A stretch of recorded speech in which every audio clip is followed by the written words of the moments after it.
Hi, this is Lori from GLP One Journey and Review. Today, I'm doing a video in my interview series where we talk to people about their weight loss journey.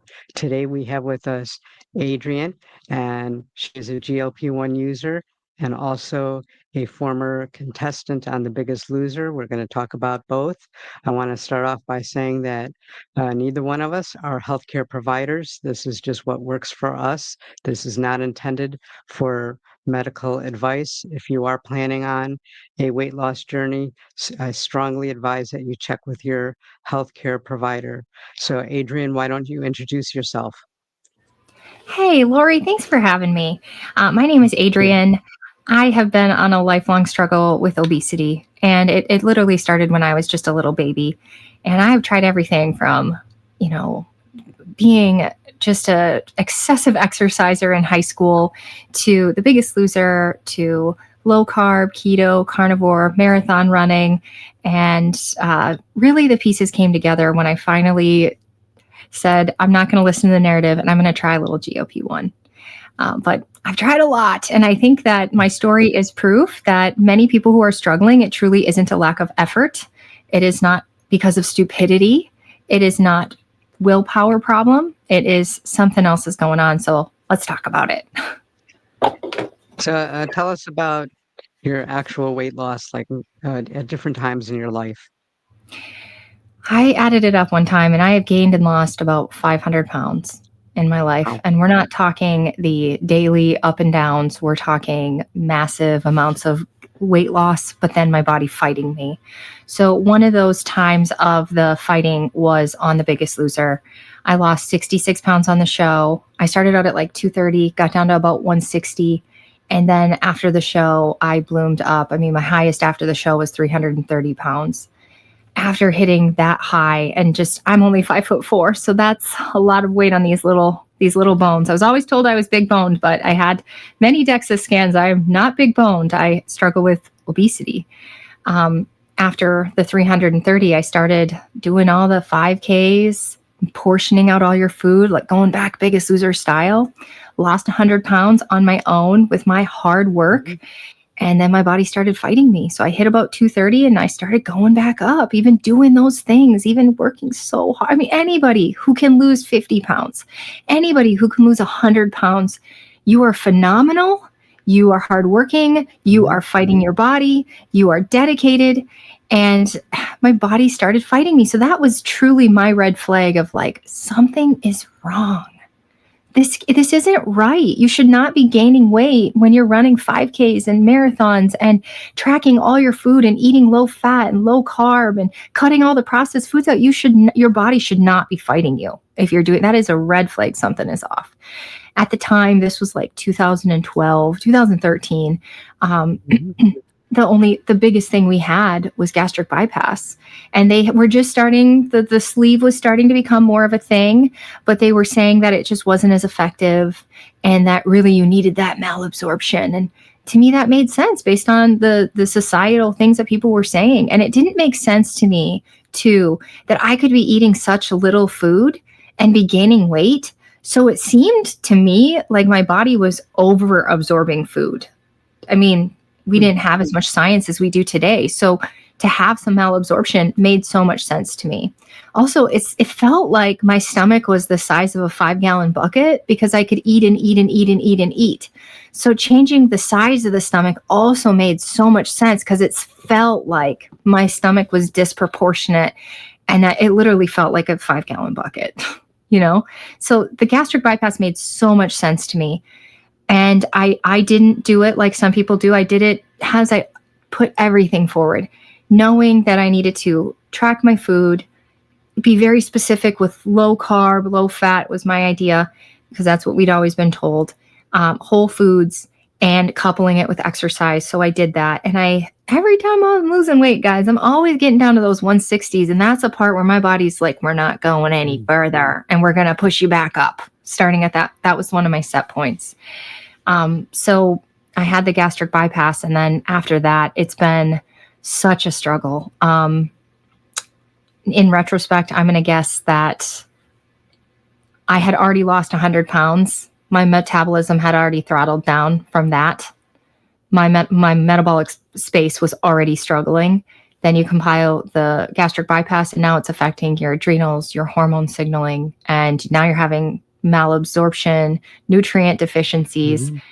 And then comes the blood sugar issues because we just hacked in to the center of blood sugar signaling and we just chopped that all to pieces. Today, I think with the information we have today, it would be like saying, well, you struggle with mental health. Let's just, your brain must not be working well. So we should probably just reduce your brain. That'll fix it. In retrospect, I'm not a fan of the bariatric surgeries at all. I don't think they resolve the issue. I think they create more issues. So since then, the health conditions really became alarming. I'm having chronic hypoglycemia.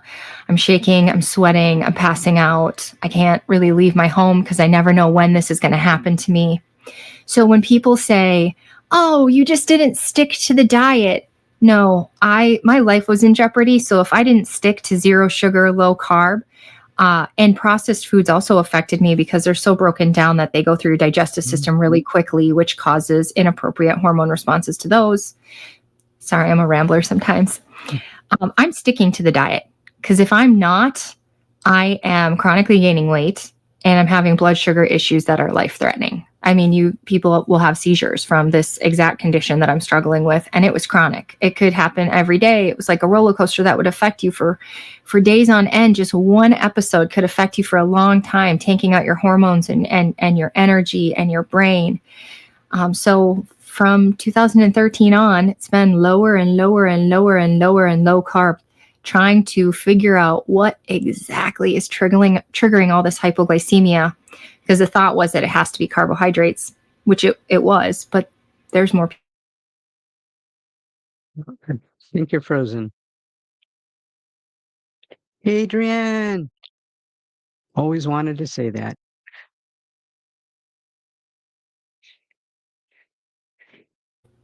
Please, Lord, let the internet not continue to do that. Please, Lord, no. I eventually find the carnivore, and that alleviates the, it helps with food noise. It reduces inflammation in my body. I stop having as many food reactions. I start learning a lot more about meat and the health on the body. And I stop having hypoglycemia. However, I start having more hormone issues than I ever had. I don't know if you've ever looked into the carnivore diet. I kind of, I brushed off a lot of my symptoms thinking that they were just steps in my way to healing. And like my hair fell out bad. My eyelashes and everything fell out. I ended up getting my eyebrows microbladed because there was nothing there. And I looked very funny, like Blue Man or something. Very, very weird because all the hair fell out. And this was like 2 years ago. So I've since been working on regrowth, but I had hair down to here and I didn't cut it. And all of a sudden my hair was up to here because all the old hair just fell out.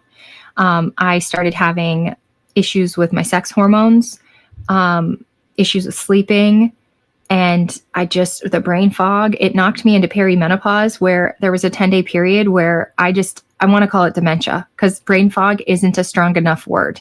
You struggle to do the dishes. You struggle to remember what day it is. You struggle to remember to pick your kids up. You struggle to remember what we have going on that day. I'm constantly late for interviews because I just literally have no idea what's going on because the brain fog was that bad. And then the fatigue, I was just in bed a lot and I was having these huge swings of inflammation. And so then on the carnivore diet, the idea is, well, you need to reduce more because the foods you're eating are still bothering you, and it's healing to reduce everything but beef. It's healing to reduce to everything but sardines. So I'm trying all these different things. It's healing to just not eat at all, just fast. I'm trying all these things and I'm telling you, my hormones were tanking worse.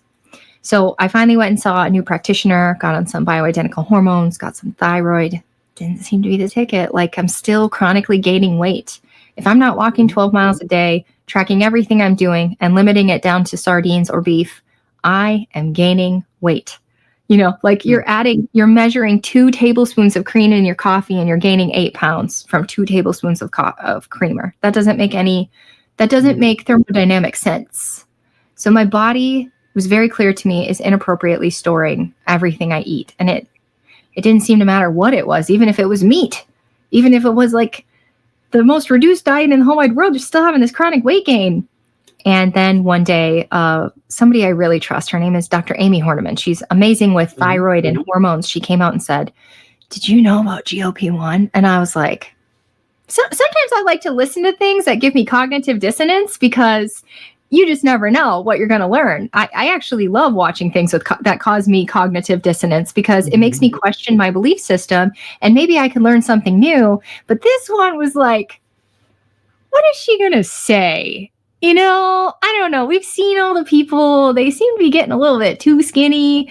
They don't seem to be very healthy. Some people look like they're losing a lot of muscle. What about the cancer and the gastroparesis? And, you know, I don't know. But I listened.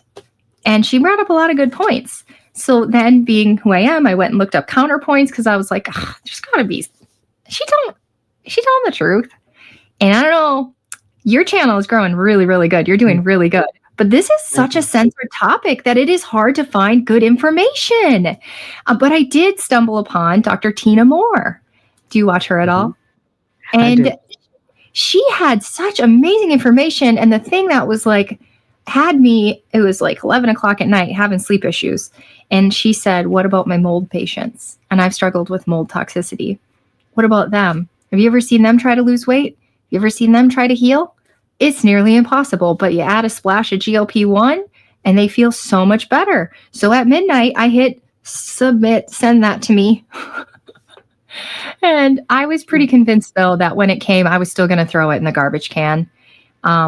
But it took like 10 or 14 days to get to me. So by the time it came, I had more time to come up with a plan, more time to research the potential issues with it and what I would do about it. It gave me more time. So by the time it came, it couldn't get in me fast enough. Like I found the package at 11 a.m. and it was in me at 11:15. Like, and it's completely changed everything. Which medication are you taking? Tirzepatide. Tirzepatide. And how much have you lost since you started the GLP-1 medication? About 50 pounds. Awesome. And and I hit that around February, March, and now we're in September. So here's the next thing is there's been no time in my whole entire life, not since I was a baby, that if I wasn't tracking, I was gaining weight. If I wasn't tracking my food, I was gaining weight. If I wasn't working out 5 days a week or more, I was gaining weight. And some of the, when you've been through this journey and you've tried diet after diet after diet, and you've gained that weight back over and over, you start to distrust your body. You start to distrust everything. And so there was a lot of trauma that I had to go and heal from along this journey. And one of those things was letting go of the tracking.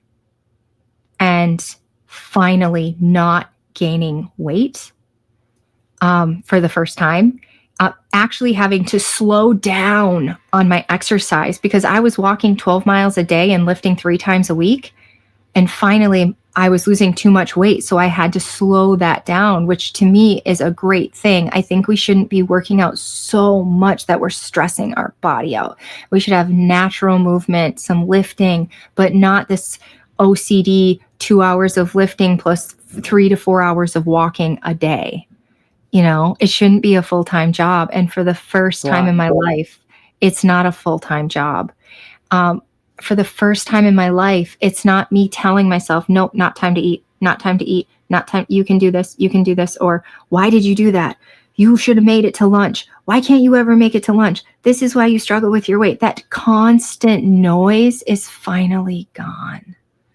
And it's taken some experiments, it's taken some going on a cruise. I was gifted a cruise. That never happens to anybody. It happened to me. I was gifted like a 7-day cruise and I went on it and I ate all the meals and I ate to my heart's content and I didn't gain weight. It's taken some experiments of like living life and not having the horrific ramifications I've had my whole life to try to learn to heal from that and trust your body and move on. So that's my story. Do you want me to dig more into Biggest Loser or anything? In just a moment, I just want to, are you on maintenance now? I would say I'm in maintenance. Yeah. Cause I I feel good. And this is another thing. Awesome. Along your journey, I kept hitting those 160s and then going up into the 170s and the 180s. And people would continually tell me, why are you so obsessed with this number? Why can't you just be happy at a size 12? Why? And it was like, well, I'm still 40% fat. Like, this doesn't feel like a healthy weight to me.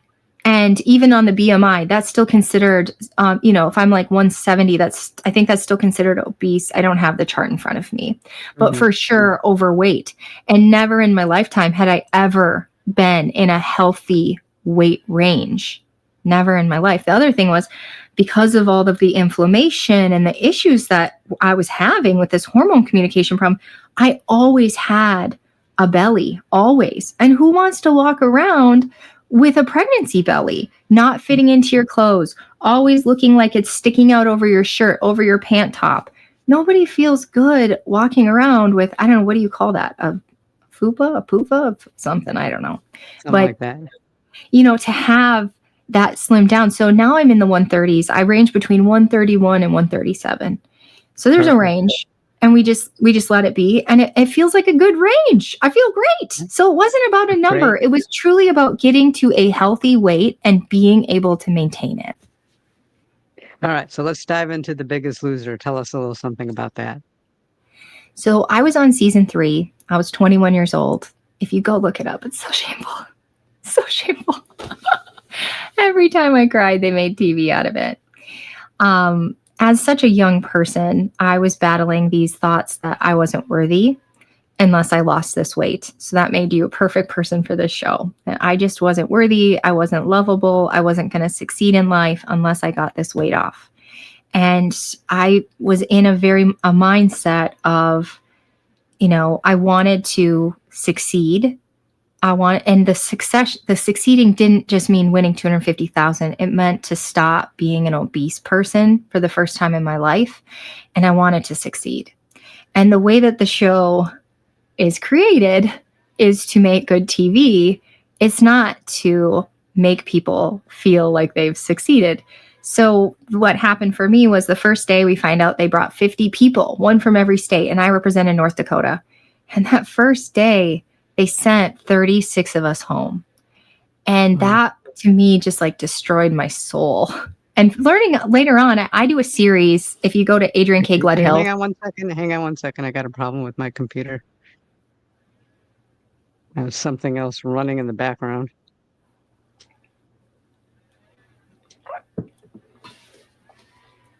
Sorry about that. All right, let's continue. I should warn you too that where I live, in the community I live, they said there's going to be a power outage. So please, Lord, let it not affect my house during this interview. If it does, I will switch to my phone. So that's a warning. Okay. So they send us home the first day. And later on, I find out, like just recently on Adrian K. Gledhill on YouTube, go to the live tab. I'm interviewing different Biggest Loser alumni. And they told me that in the later seasons, they were bringing back 50, 75 people, but only keeping the 14, 16 people. And so all those people were being sent home. Praise the Lord. On my season, when we got sent home, it was, we're going to create a plan for you.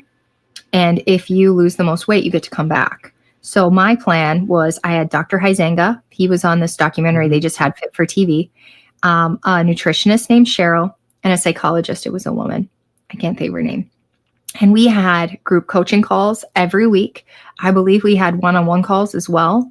We had the doctor checking in on us. We had, medical checks, and we had community, and we had this amazing support system. Also, Dr. Huizenga's plan was based on him working with professional athletes his whole life on nutritional, how to break it up, what we want to have after our workouts, having 2-a-day workouts so we can really lose weight, but making sure that there's 10, 12 hours in between. So you have your body has time to recover and again, go into burning off the fat. Now, I still lost an extreme amount of weight under his plan, which every time we have extreme weight loss, we have the potential for metabolic adaptation where your metabolism throttles down. However, his was much more science-based than what was happening on the show. So I lose more weight than everybody at home. So does Jaron. So Jaron and I go back. I thought I was so cool. Can I just tell you? I thought, oh my gosh, look at me. I'm so amazing. I made it back on the show. And now that I'm 41, I'm like, that's almost cheating. Jaron and I were in our 20s and we were competing with 40s, 50s, 60s. That is not fair. Anyway, Jaron and I make it back on the show, and that's when I find out what the real deal is. This is a TV set. It is a set. But it is a dang nice set that I was on. We were literally in a mansion in Simi Valley, California, in the desert, and it was with all the horses. What is that called? Like a ranch. Yeah, a ranch with beautiful horses. Everything was paved and gorgeous, and there was a pool, and everything had huge stone, and all the tile was just, so beautiful. But it was a TV set. So the gym was made out of vinyl. It was not a real building. It looked like a brick building. There were cameras in every single corner, and the trainers actually weren't there that often. Like, they were there maybe once, maybe twice a week. We didn't see them that often. So to me, it felt like they were paid actors. In our seasons, there was nobody behind the scenes, they call them dark trainers that they implemented in later on seasons. It was just us. So some really disordered things happen because you want to win. And society has told us that the less you eat and the more you move, the more weight you're going to lose. So people were eating as little as possible and moving all day long. So by the time Jaron and I got there, everybody had overuse injuries. When you watch on TV, they're like, listen, my leg is out. I cannot run this, whatever this is. And they'll be like, this is why you're fat, because you're so weak. Like, legitimately, they had been doing a half marathon a day with all of that weight on their body, and their body said no, and somehow that makes them weak. Anyway, one thing that was very interesting, and I tell this all the time, so I'm sorry if everybody's already heard this, but I just want to make it clear. No human being is losing 30 pounds and then 20 pounds and then 15 pounds and then 30 pounds a week. That's not a real thing. In the beginning, you can lose all that inflammation. Mm-hmm. In the beginning, you can play with the numbers by drinking gallons of water, refusing to pee, and then weighing in. So that first week, you lose 38 pounds. But that's not real. What is real is that it takes time to film these things because of the unions and needing the different crews for the last chance workout, and then needing the crews for the weigh-in, and needing the crews for the challenge. And, so I want to say that it was sometimes 3 weeks. Let's say you lost 30 pounds in 3 weeks, though. That also is outrageous, and that signals to me that there were some water games played. So just so people stop thinking to themselves, gosh, I only lost 4 pounds this week. 4 pounds a week is honestly outrageously amazing, way too big. That's big. If you're losing 4 pounds a week, you may want to consider slowing some things down to give your body a little bit more relief, taking breaks from your calorie deficit, slowing your exercise down, maybe upping it, because you're going to end up with metabolic adaptation. Like they say, a half a pound to 2 pounds a week is perfect. I know when you look at it, you're like, a half a pound? I only lost 2 pounds this month. Well, if you lose 2 pounds this month and 2 pounds next month and 2 pounds the next month, you're in a better position than you were gaining 2 pounds a month or 10 or 20. So those are some of the myths. Some people are mad because they'll say, wow, that was just nasty what they did to you guys.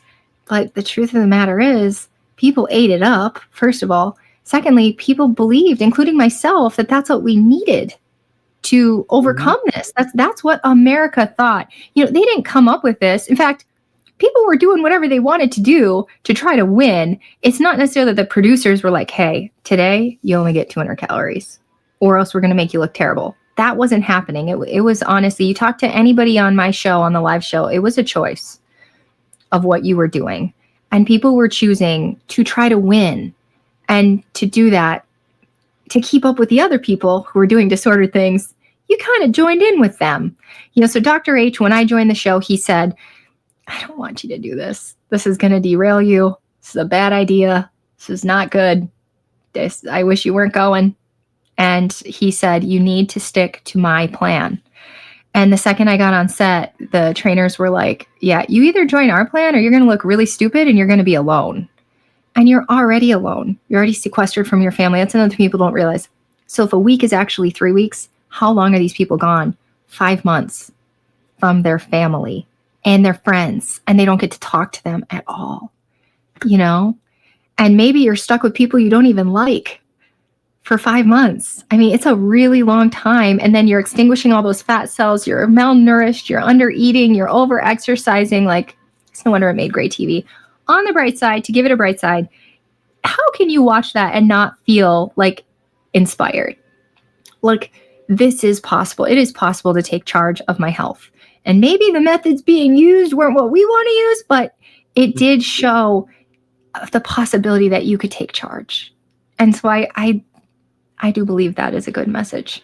But the whole make it a full-time job thing, that's not a good message. Nobody, if you have to make weight loss a full-time job, something is wrong. Now, as far as the trainers, I had Kim. They took the season off from Jillian. I had Kim Lyons, and she was just like the sweetest, nicest person. You guys should go follow her. She's got really good stuff these days. I'd love to know what she thinks about GLP-1, but she's definitely an advocate for a whole food, high protein diet. And she just seems like a really reasonable person. On my season, Bob was there. He didn't like me. He's a very competitive person, okay? And here come Jaron and I looking all cute and healthy and beating all his contestants. And he was like, I don't want anything to do with you guys. No, thank you. I can't wait till you leave. Like, I'm pretty sure he said right to her face, like, you're gone. Like, this isn't you're not staying here. And as a person who is struggling with my self-worth, with my lovableness, that hurt, you know? But in retrospect, like, it's a TV show. He's a competitive guy. If you talk to any of his contestants who he coached, most of them found him to be a very loving, good human being. And I recently saw an interview with him on Entertainment Tonight, and he admitted and he said, hey, you know, people struggling with obesity, that is a monkey on their back their whole life. So then I just saw like some compassion, some understanding for what's really going on. And we didn't always get that on the show, you know? So if I ever get an opportunity to see Bob again, I would absolutely go up to him and give him a handshake and a hug and say, hey, how are you doing? You know, with that, he had a heart attack and died thing, and he's still here. So anyway, big fan of Dr. H.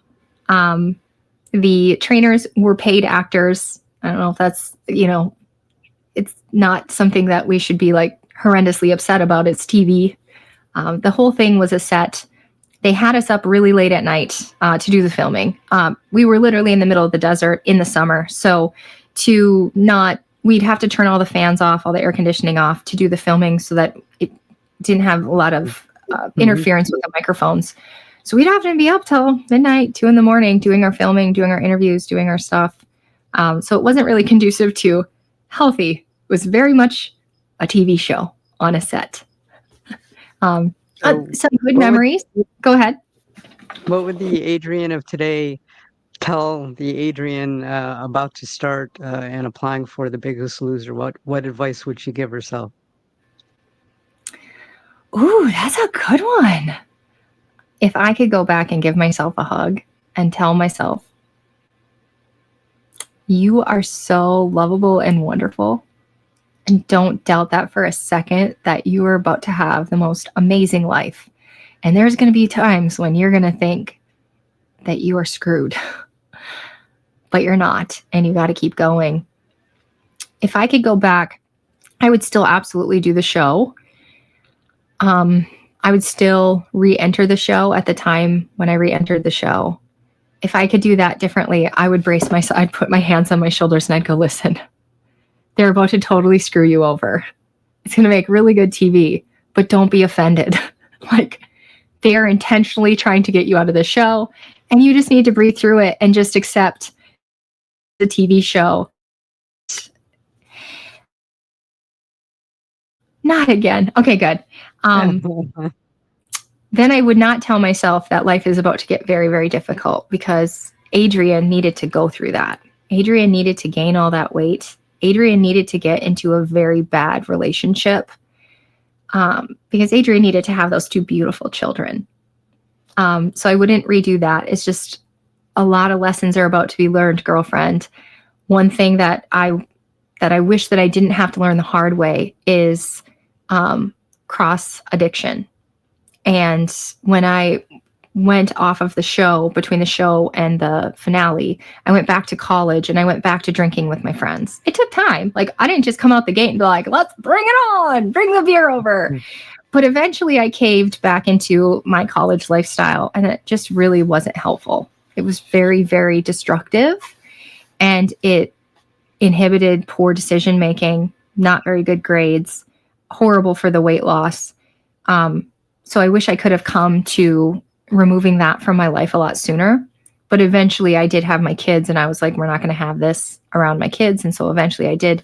And I think sobriety for me was one of the biggest, most momentous things, because I went through the 12-step program where you really, really, really retrain your brain to live in gratitude.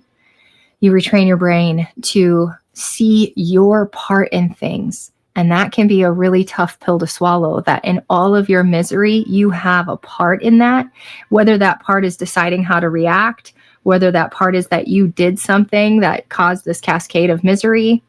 What is your part in it? And whatever isn't your part, to truly give that to God. And if you're not giving it up to me, to God, to Jesus, to your higher power, and so you're not holding on to things that you can't control anymore. And just learning too, though, that God created me. I'm sorry if you're not a God person or people aren't a God person, but universe, whatever is right for me, it's God. He created me to be exactly who I am. And so I am not bad. I am not wrong. There's not something awful about me. I'm exactly as I'm supposed to be in this moment. And I can be even better if I just give it to my higher power, if I give it to God. So that was truly transformational. And that didn't come until 8 years after The Biggest Loser. 7 years? 7 years after The Biggest Loser. It didn't happen. 2012, 2013. So those are some of the momentous things of, if you could have cut that a little earlier, Adrian, you could have saved yourself some misery. But I'm grateful that I eventually did come to the conclusion that alcohol is not my friend. I'm not good at it. My life is better without it. So do you keep in touch with any of the people from The Biggest Loser? So I keep in touch with some of my 36ers. Those are the people who got sent home. In fact, one of the 36ers I consider to be family for the rest of my life. We had that community. And so now, though, that I started this series interviewing the other alumni from different seasons, they are becoming my friends. Like, they are the most precious people. One thing about people who struggle with obesity is that you have to rely on more than your looks. Although they did pick people who look good, big. They did pick good-looking big people, knowing that you look good big, you're probably going to look phenomenal if you get to a healthier weight. But when you're bigger and you have to carry your condition around, it can do two things to you. One thing is it can shell you in and really hurt you, and then you live a lot of trauma. And another thing it can do is shape you into this beautiful diamond, let's say, of just being a good person, being a loving person, there's many ways people can take it, but so many people who struggle with obesity are the most genuine, loving, compassionate, serving people. And I see that so much in The Biggest Loser alumni. So I'm hoping that now that people are starting to finally feel better, because it's been a long time. I mean, for me, I was in the dark for 8 years. I had all that weight on me. For 8 years, I hid. For 8 years, I had that shame. I'm bad, I'm wrong, and just hiding, refusing to go back to my hometown, who had all seen and celebrated the show, knowing that if they saw me at 300 pounds, that they would be so horrified and disappointed. So I hid for a long time, and I think there's a lot of Biggest Losers still hiding. But as people are finding the right tools for them and getting that momentum back, people are starting to talk again. And so I hope we create like a Biggest Loser reunion tour or something. Or some people talk about bringing the show back, and I wonder what that would look like, because ultimately I think there would have to be, to me, for it to be a bit more effective, I think there should be some peptides involved. Absolutely. So without naming any names, because that's not our business, do you find that a lot of the prior contestants are on GLP-1s now to lose weight or maintain their weight? Yes. And whether or not they feel comfortable talking about it, that's one thing, because we were drilled in our brains that we just needed to exercise and move more. And so there's a lot of shame. After, when I talk to people, they won't say it on camera, but afterwards we'll have the discussion. And I'm happy for them. Like, praise the Lord, you found something that actually works with your body and addresses why when you eat, your body is storing all that as fat and not giving you energy. Praise the Lord, you found that. And may you find all the success in the world. One problem being, so many people will follow the standard dosing, and I'll talk to them and they'll be like, I went all the way up to 15 and I did not get close to my goal. And I hear that a lot. And I don't, hopefully we can get the messaging out. To me, I don't feel like I'm an amazing responder. So what I did was couple eating a lot of meat, because meat is really filling. I went in weight loss mode. I avoided things that triggered me. So anything that was sweet, I only allowed myself certain types of sweet. So like, I drink electrolytes every day. That was on the allowed list. So I had some sweet every day, kind of filled that sweet, but I didn't eat anything else sweet. So I was really strict about it. But then I started working on the other pieces that can affect your body's ability to metabolize GLP-1, like improving your sleep quality, your sex hormones. Are they in the tank? Is your thyroid in the tank? And if you're not checking those things, you might be a very poor metabolizer. And optimizing those can help you better metabolize it and be more sensitive. So I just wonder, and I think I have like groups of people in my head. I don't know about you, as you see different people going through this. And there's some groups of people that I still have where I'm like, I'm not sure what the missing piece is for you. It's very rare for people to not respond, but anybody who doesn't respond, I no longer, and I don't know if I ever did, think to myself, you must be doing it wrong. I'm thinking, why is your body not responding to this? What's the missing piece? And there's specifically a group of men, and they're on hormone replacement therapy. They've had their thyroid checked out. They've had their minerals checked out. They're sleeping pretty good, and they're still not responding. So there's certain groups in my head where I'm like, why isn't this working? But generally speaking, if people are struggling to respond, have we had the thyroid checked? Have we had the hormones checked? Are you sleeping? And how is your stress?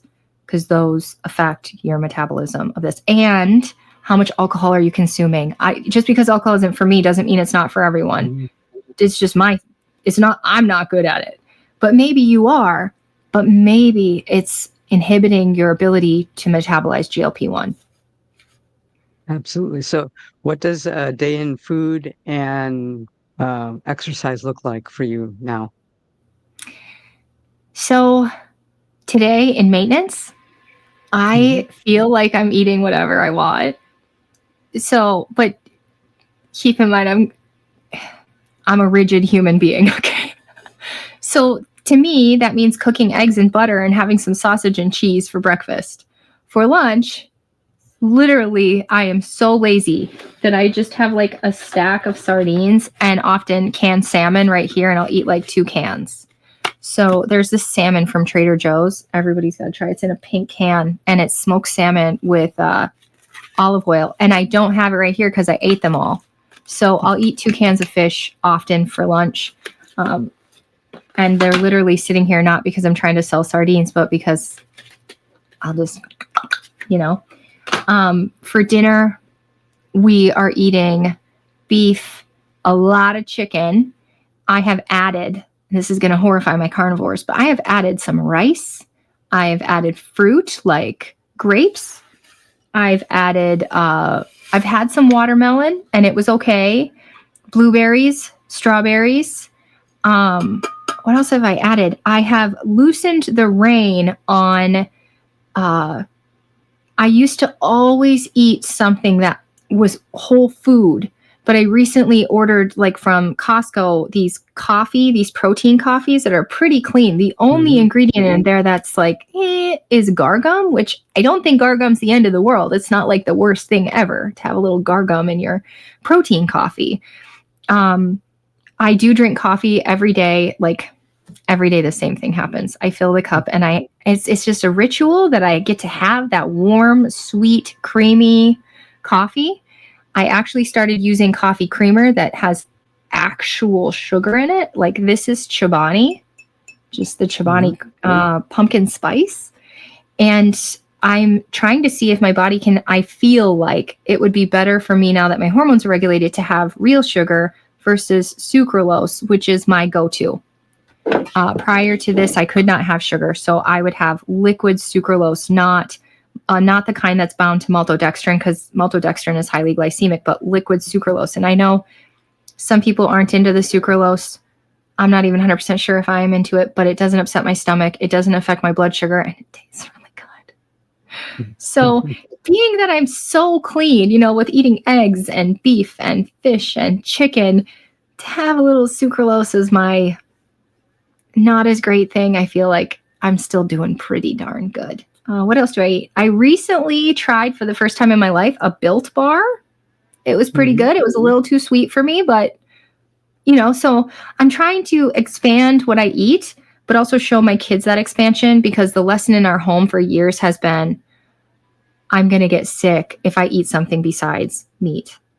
That's been the lesson to my kids. It's not that I said that out loud. It's that that's what they saw. If mom added spices, mom got sick. If mom ate at a restaurant where they cooked in seed oils, mom got sick. So I'm trying to change the messaging in our home to metabolically healthy people can eat whole foods and sometimes a splash of something else. So I'm working on that. Mm-hmm. And how much do you work out, and what is your workout like? So right now I'm gently walking, and I've only been lifting once a week. So that's not good. Like, I could be doing so much better in the workout thing. And what I'm grateful for is that I had been working out for years without losing weight. And I'm here to tell people that if you're in that position where you have been working out 5-6 days a week and you just can't lose weight, that work is still under there, because I still I got the muscles. I feel like my skin shrunk up really well. My abs look pretty good, I think. My midsection looks good. But when I started my coaching business, that rearranged my whole schedule. So it is in my absolute number one thing, now that we got sleep in order, now that I'm sleeping really, really good, that the working out has to be the next thing. So every day I'm taking a walk for like a half an hour. And once a week I've been lifting, and that's it. And that's not like me. For my entire life, I worked out 5 days a week. Was that a little bit too much? Maybe. But I'd like to get back to 3 days a week. I'd like to get back to maybe an hour walk every day, because those things are great for our lymphatic system, getting the fresh air, getting the sun. It's medicinal in more ways than just the movement itself. So that's my number one thing to get back on. I just purchased the program MAPS 15 from the Mind Pump guys. So it's 15 minutes a day. That's it. 15 minutes. You could break it up if you want. So that's my plan. And I can do it right here at home with my own weights, my own straps, my own stuff. So that's my next plan, is starting today. We're going to start the MAPS 15. I literally just bought it. So when you started the GLP-1 medication, did you have any side effects? Not really. So admittedly, the very first shot, my body has been so sick and so sensitive for so long that first shot, I gave myself a nervous breakdown. I did not sleep. And when I said this to other people, it sounds like maybe it wasn't in my head. Maybe I didn't do this to myself, but maybe it was my body actually switching into this new mode of regulation. But my heart was pounding that whole first night. And I was like, if this is how it's going to be, I'm going to stop this medication. After that first night, that never happened ever again. I just celebrated 1 year on this medicine. So never happened again. Other than that first night, I haven't had constipation. I haven't had nausea. I haven't had heartburn. I think because of my inflammation, that my body isn't the best metabolizer in the whole wide world. And instead of going up in dose, I ate a lot of meat. I skipped foods. I eventually did end up going up to about 7. I think that was my highest. And I'm pretty much maintained that. But now that I've been sleeping so much better, I think I actually need to go down. So I was actually taking 5 every 5 days. That's what I've been doing pretty much since February. So that equates to 7. If 5 divided by 5 times 7 is 7. So 7 was my highest dose, and I might end up going down. Now I forget what your question was. Do I ever have side effects? My husband now, because I took 2.5 out the gate and I didn't feel like anything, I was like, hey, he was like, I'll do it too. And so I gave him 2.5 and he thought he was going to go to the hospital. So my husband, he takes 1 milligram every 2 weeks. That's it. That's all he can. But on that, he's also lost 50 pounds. So I think every body is different. Like you said, work with your practitioner, listen to your body, really communicate what's going on. Do not ignore what's going on because it's probably fixable. And we're all different. And if you have side effects, work with someone good so that you know what you can do because you can control this. What I don't like hearing, and I get these messages, is my practitioner told me that because I can't handle standard dosing, that this isn't a medicine for me. That is just like, what? What a terrible message. No, you can't handle that dosing. You got to find the right medicine for you and you have to find the right dose for you. I see people who feel so much better on tirzepatide. I hear some people hate tirzepatide. They love semaglutide better. And now we have other things people are doing, but don't give up. Work with someone good. Have you considered taking other peptides with this? Oh yeah. I'm in deep. The first thing that I tried was the AOD 9604. That was fine. It wasn't like remarkable. It was fine. But people in my group love it. They say it gives them energy and they can see the fat melting off if they inject it in a certain area. That's just hearsay. I'm just telling you their story. Mine was like, it was okay, but amazing was BPC 157 and TB 500. And then additionally, later on, I added KPV and GHKCU. And what those did for me was remove a whole nother level of inflammation and heal my gut. So on Carnivore, I was able to avoid food reactions by staying home, freezer to table to freezer. Leftovers cannot be more than 24 hours or the histamine would build up and it would cause me issues. On this medicine, the GLP-1 alone alleviated some of the food reactions, but not all of them. Added the BPC, TB, food reactions. I can eat like a normal human being. I've eaten things I shouldn't even admit to. Oh yeah. BPC 157 and TB 500 are both anti-inflammatory and healing. They help your body regenerate tissue and cartilage. And they help heal the gut. BPC specifically is from the gastric fluid. It's actually a body protective compound derived from gastric fluid. And so when you inject it, let's say you have a knee injury, and this is, it's not FDA approved, the studies are not complete, but people will report all the time that if you have a knee injury, you put it in your knee, it will help your body regenerate that knee. I had stomach issues. I put it near my stomach. It helped fix the gut issues I was having.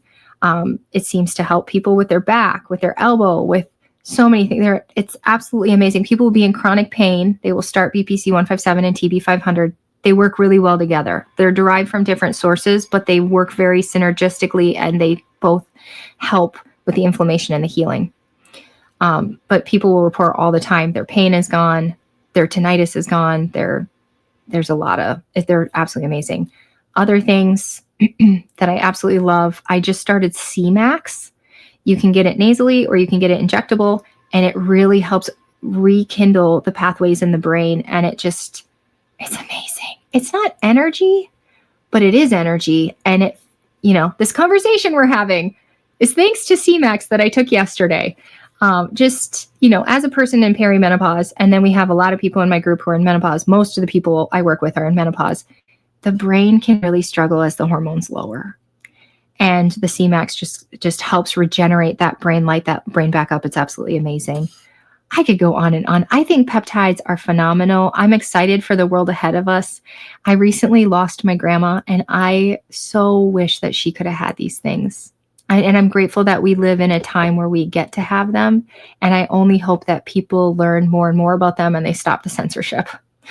My Instagram is in jail. They keep hitting it every time the thing runs off. They put me back in, and I don't understand. And I'm not doing anything. I'm putting in disclosures, and they just keep hitting it. Like they really don't want people to know how these things that we have inside our body, how if you just supplement them and boost them up so that they can start speaking again, how amazing it can be for your body. And so they're pretty natural, and they speak with what you already have going on. So I hate that they keep calling it a drug, because it really is a supplement. It's kind of a hormone almost, all of these things.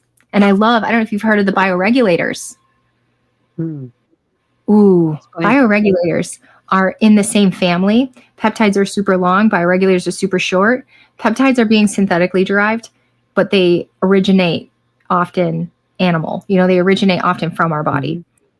Mhm. Bioregulators are derived from animals. Like they will take a heart and they will freeze dry it and they will spin it until they get certain chains out and solidify just those little chains. You can take them orally because they make it through the gut, and you can't overdose it, they say.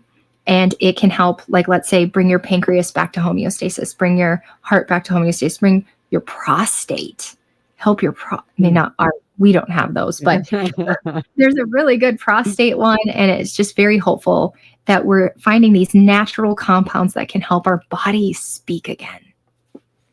That's great. So how do people look into these? Well, the best source was just deleted off of YouTube, which was Hunter Williams Health, but he's now on Spotify.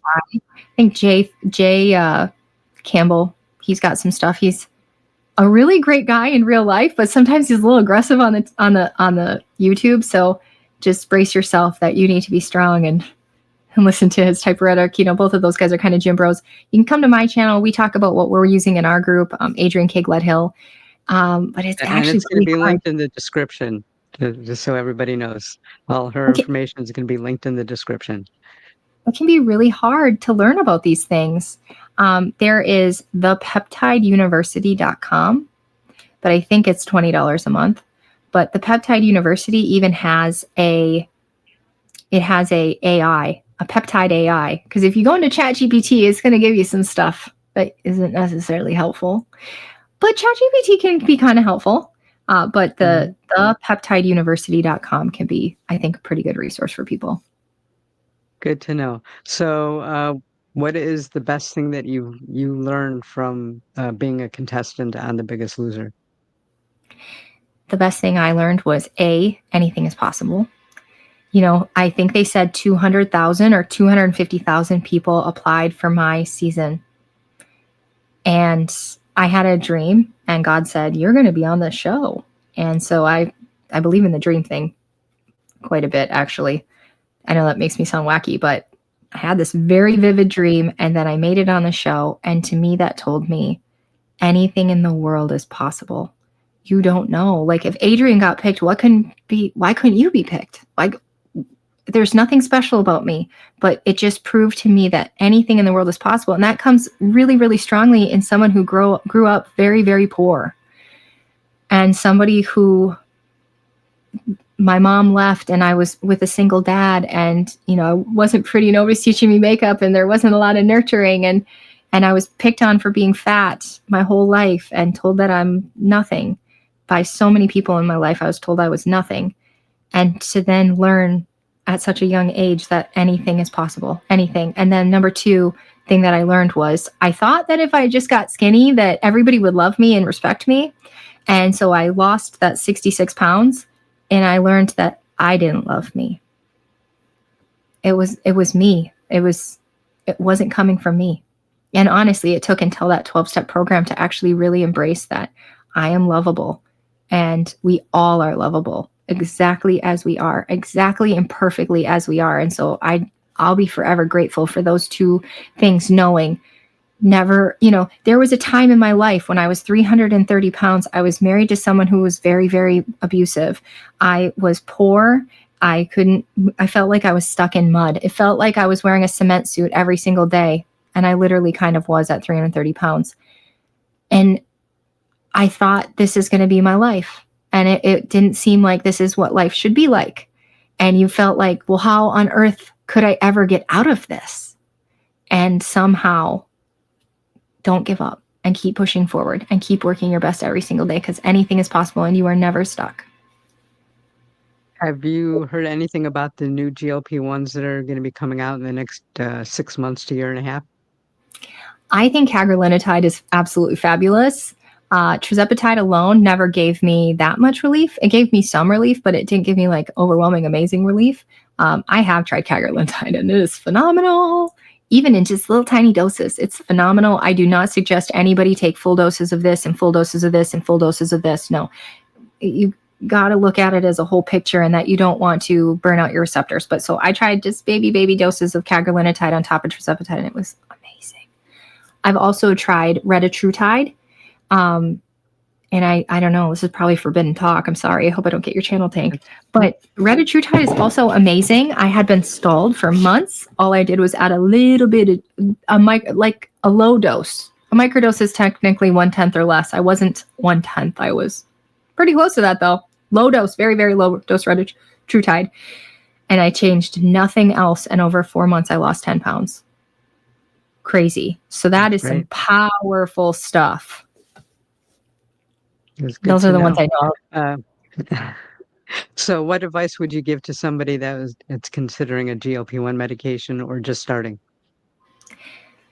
You can't do it you can't do it soon enough. One of the number one things people say is, I've never felt this normal in my life.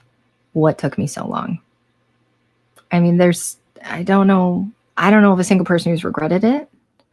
But the people I work with are going low and slow, so they're not dealing with the horrendous side effects of potentially. Some people need standard dosing. They just do. Some people do.